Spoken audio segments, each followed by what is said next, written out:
This is the 1 month, 30-day review of the 2017 Ford Fusion Energi. It's a little windy out here. Just a quick walk around. Not much different than a standard Fusion, other than that charge port there for the plug-in option mode. 17-inch tires and wheels. It is just the SE version, no spoiler. Magnetic gray. LED lights all the way around, because that conserves energy. It definitely getting better mileage than the F-150 Harley Davidson. But all in all, not a bad little ride. Black leather interior. It does have the light colored headliner, but I think they all have that. Split seats in the back with armrest.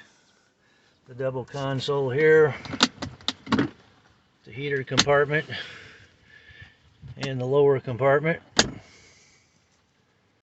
This is the hybrid power plant. Gasoline engine on the left, air cleaner housing. There's no belt on it, nothing is belt driven. I'm thinking the air conditioner pump is even electrically driven. I'm sure that's going to suck gas. Electric controllers here, all your high voltage. I think it's 300 volts DC, I do believe. Runs the electric, the transmission, and the chargers built in the transmission, as far as your kinetic energy, downhill motion. Not much other than that I can't tell you about it. I know that it has your standard antifreeze coolant here, and then there's a separate coolant tank here for some of the electrics down in here. I'm not exactly sure how that works, but let's just hope nothing ever goes wrong with that. That's about all I can cover under here. Does have quite a bit of compromised trunk space. The standard hybrids go up to this first level here with the added kilowatts. The other, for the plug-in hybrid, the Energi models, it comes up a little higher.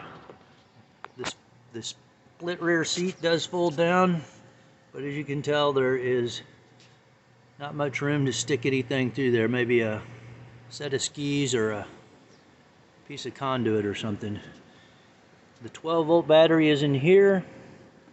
Runs all your accessories and lights. It does not have an alternator on the motor. There's a charge controller on your big battery that charges back in and keeps that 12-volt battery charged. No alternator on the motor itself. This is the charge port. It's what they call a J1772. Has the blue bars. That first one there that's flashing is 0 through 25%, and then it'll follow around when it gets on up, and the 25 to 50% will flash as it's charging in that range, and accordingly the 51 to 75%, and then the 75 to 100% will light up as it's fully charged. The car comes with a 110 volt J1772 charger. That charger takes over 5 hours to charge the car, which is fine overnight or where you're parked a long time. It does charge the car fully. It just takes 5.5 hours at about 1500 watts. An upgraded 220 volt charger that charges the car in about just over 2 hours. It's just been plugged in 7 minutes as of now. and this is 220 volts, 16 amp. It's the maximum the car will take. You can put a 40 amp charger on it, but it's only going to take it at 16 amps. The controller, the actual charger, is built in the car, and that's the maximum it will take. Bought this charger here off of eBay. I think it's about 130 bucks, but it's nice. You come home and plug it in 4:30, you can have a full charge again at 6:30. The car is plugged in and charging. You can see here at the bottom here, that's plugged in and charging. This indicator is the hill assist, which adds a little bit more into your downhill charging. Current for this trip, or not sure exactly how this calculates because the trip reads a little different, but I'm showing 96.2 average miles a gallon, and we've got just over a quarter of a tank, and today is the 9th, and I filled up on the 9th of last month. I've owned the car 1 month, and that is the first tank of fuel I've put in it. And now we'll go into the trip meter. The white miles is gas miles, or total miles. 618.9 EV miles. And on this trip it shows 102.1 miles to the gallon, with 35 hours of ignition on time, which is probably a lot for this one, because I mess around with the thing when I first got it, setting the radio up, and it also clocks as you're setting it drive-throughs or anytime the ignition's on. As you can see, she is 140,551 miles on this rig. It is not a low mileage rig. I don't think it was ever shut off. It also has this coach on the other side. Gives you accelerating coach, braking coach, and cruising coach. Those are pretty high because I've been driving it to get the best mileage. It has the leaves there that grow the better you drive and all that stuff. Another type range thing there. I don't usually use that one. Usually it's on this coach here. It's easier to see. It has the range left to 130 miles. That's the fuel left in the tank. Where the blue 0 is, when the battery is charged, that will show your range there. And I think they're rated at 21 EV miles, and I was able to obtain over 29 miles on a little Sunday cruise around town, all at low speeds, just putting around. But that will climb now as it is charging.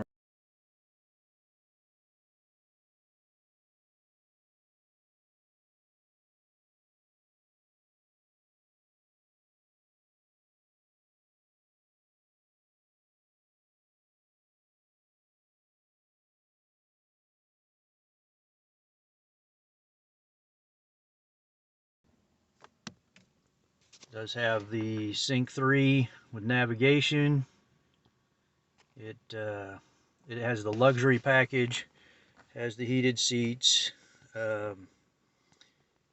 CD player, intermittent wipers, rain sensing wipers, of course all your controls for Sync 3 on the steering wheel, cruise control.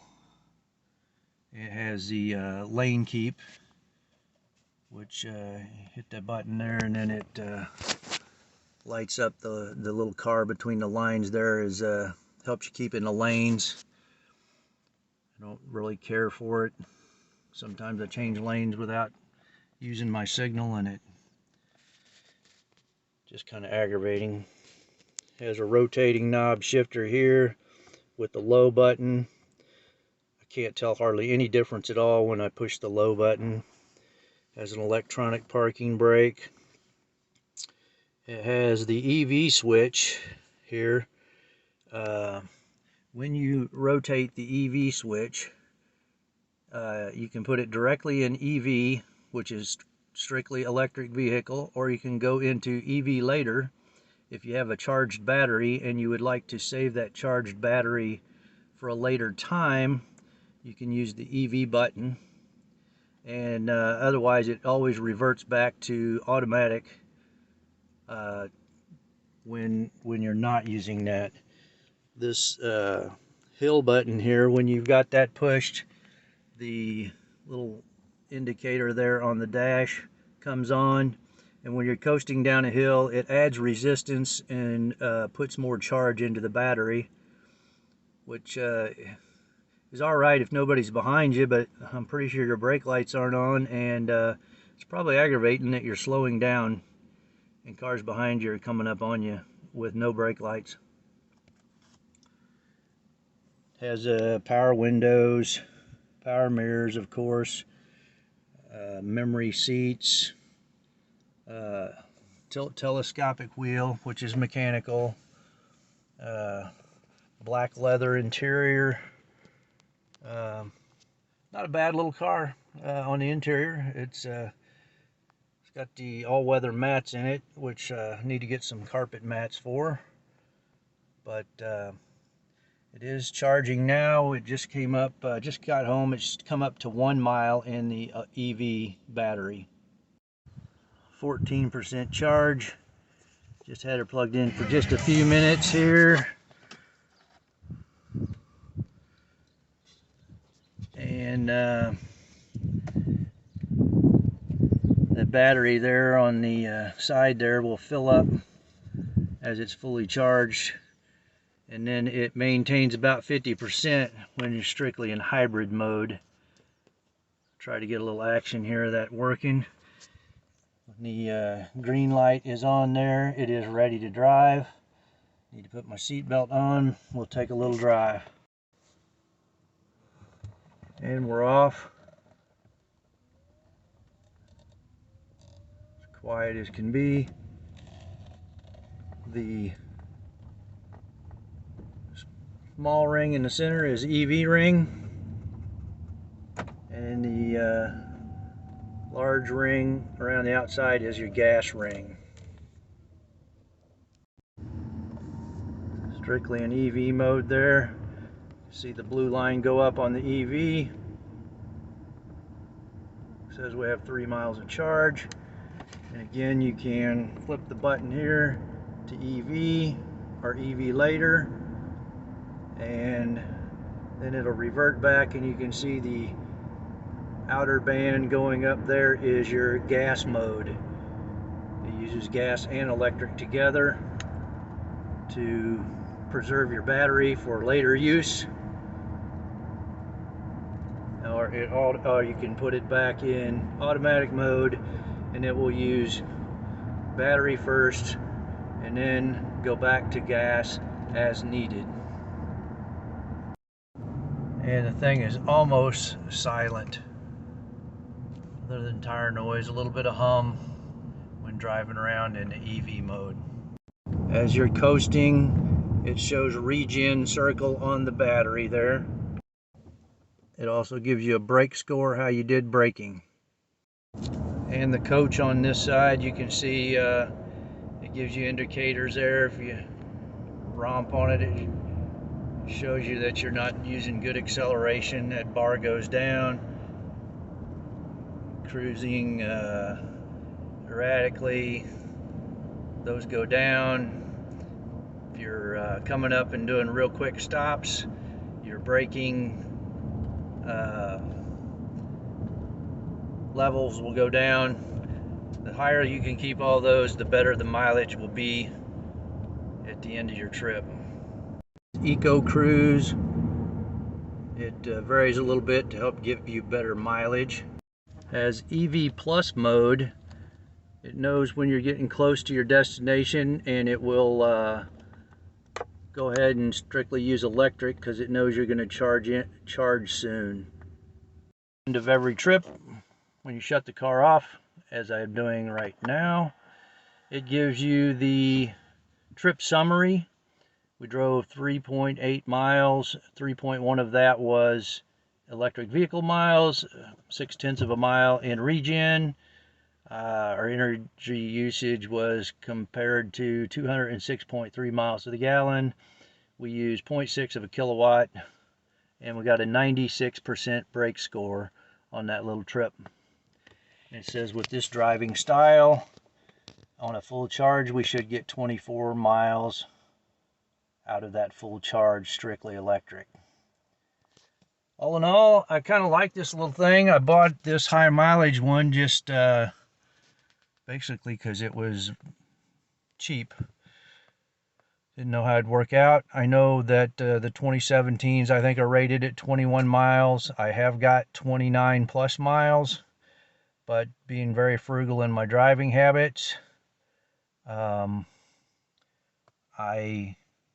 may eventually sell this one and buy a lower mileage 2019 or 2020, as they have a slightly larger battery. I think this one has a 7.6 kilowatt battery, and the 2019s and 2020s, I believe it is, has almost a 9 kilowatt battery or thereabouts, and will get you more EV miles, rated at 26. So if you're frugal with that, you could probably get over 30 pretty easy.